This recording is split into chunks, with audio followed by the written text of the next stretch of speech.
For a quarter of a century, there's been this one band that's basically a masterclass in contradiction. We're talking feral rage one minute and just heartbreaking vulnerability the next.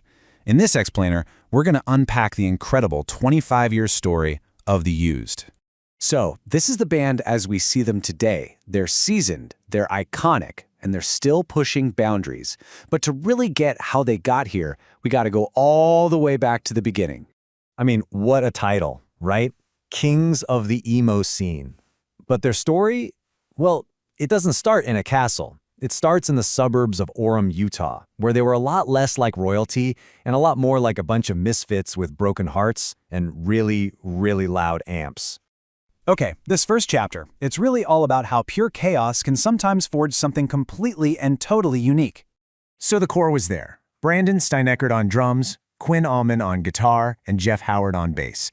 They had the sound, they had the fury, but they needed a voice to channel it all. And that voice, it belonged to Bert McCracken, whose energy, this kind of charismatic but also volatile vibe, was about to become the band's lightning rod.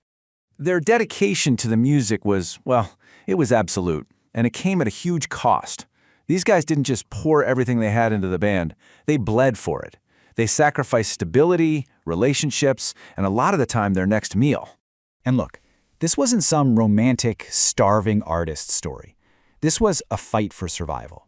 This desperation, this literal hunger, it wasn't just part of their backstory. It was burned right into the DNA of their music. You can hear it. So from these super humble beginnings, literally recording vocals in a bedroom closet, they somehow managed to craft a demo that would change absolutely everything. They sent it off to producer John Feldman, not just, hoping for a miracle, but basically demanding to be heard. Just think about that for a second. This one song, just bursting with this raw, chaotic emotion, was powerful enough for a major producer to say, yep, I'm betting on these unknown kids from Utah. That song wasn't just a song, it was their lottery ticket. And once Feldman was in their corner, things took off like a rocket. To go from panhandling on the street to signing with a major label in about a year, that's the kind of thing you always see in movies. It was just wild. But here's where the story takes a turn. Just as the band was skyrocketing to fame, their absolute greatest success was about to collide head-on with their deepest tragedy.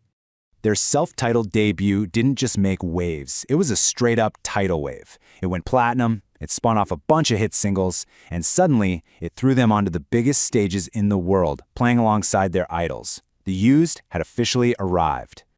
But right at the peak of all this incredible success, a devastating tragedy struck.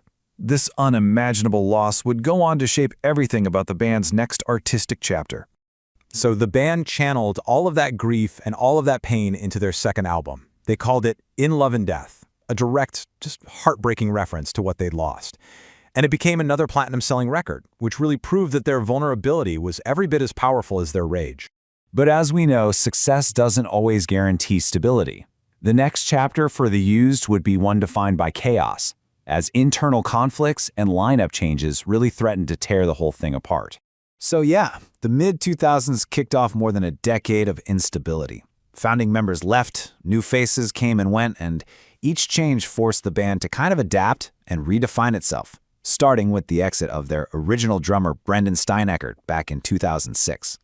And this right here just brilliantly illustrates how the band's own identity was evolving. For years, they pushed back against that emo label, saying, we're just a rock band. But decades later, here's Bert McCracken fully embracing it. It's a perfect example of how time and perspective can really change everything. So after all the hardship, all the success, and all the turmoil, what's the secret? How has this band not only survived for a quarter of a century, but actually continued to thrive? It really seems to boil down to this one core idea. Critics, fans, they all point to this duality. It's the ability to scream in anger one moment and then whisper in pain the next that makes their music so deeply human and honestly, so relatable. And don't for a second think they're slowing down. Nope. 9 studio albums deep, a massive 25th anniversary tour, and, get this, monumental shows planned for places like the Hollywood Bowl and the Sydney Opera House. The Used are still operating at the absolute height of their powers.